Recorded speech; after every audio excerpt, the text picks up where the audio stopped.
Subscribe करें super TV channel को और बेल आइकन को प्रेस करें लेटेस्ट वीडियोस और इन्फॉर्मेशन के लिए। अस्सलाम वालेकुम दोस्तों, की हाल चाल है। मैं थोड़ा मेज़बान मोहम्मद शाद। उम्मीद है कि मेरे सारे वीर जेडे खैरियत ना होंगे। तो दोस्तों एक गाय लैके आए हैं, प्योर शाहीवाल नस्ल की गाय है। माशाल्लाह इहदा चड्डा चेक करो। और मज़े की गल ये है कि इहदा पहला सूबा तो फिर भी माशाल्लाह बड़ा इहदा लेवा है। इस तरह का लेवा जो तीसरे सूबे से जाके गाइयां बनाउंदियां, जिस तरह का इहदा लेवा पहली बारी तो है। तो ये कीमत भी बड़ी मुनासिब है। तो सूण नूं तैयार है माशाल्लाह। 5 ਤੋਂ 6 दिन गां टाइम लै रही है।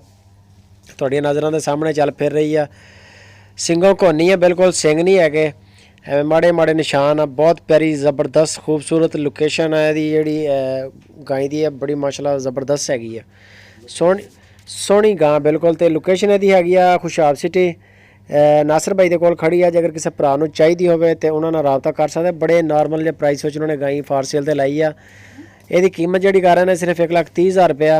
1,30,000 रुपये की डिमांड है। कोई हल्की फुल्की गुंजाइश होएगी, बहुत ज़्यादा गुंजाइश नहीं होंगी। पहले ही बड़े रीजनेबल पैसे आ। गाय चेक कर लो माशाल्लाह, गाय के दर्शन कर लो पहले। खूबसूरत यानी कि जी गाय है माशाल्लाह, कद काट दे विच भी, हवाने के लिहाज नाल भी। चड्डा चेक कर लो, सोहनी और चाल डाल बिल्कुल ओके। 5 ਤੋਂ 6 दिन लै रही है। पहली बारी सोना, मूँह जो 2 दंद आ, हले बिल्कुल यंग आ। बड़े सूए ने अल्लाह की मेहरबानी नाल देने आ, हले बड़े यानी कि टाइम रहिंदा, टाइम नाल ही यानी कि अल्लाह च तैयार हैगी सूण नूं। कार्गो करते हैं, अगर किसी भरा नूं पसंद आ जाए तो कार्गो पूरे मुल्क के भेज रहे हैं। जितों भी कोई यानी कि भाई पाकिस्तान के रहने वाला सारे मुल्क के कार्गो जारी है।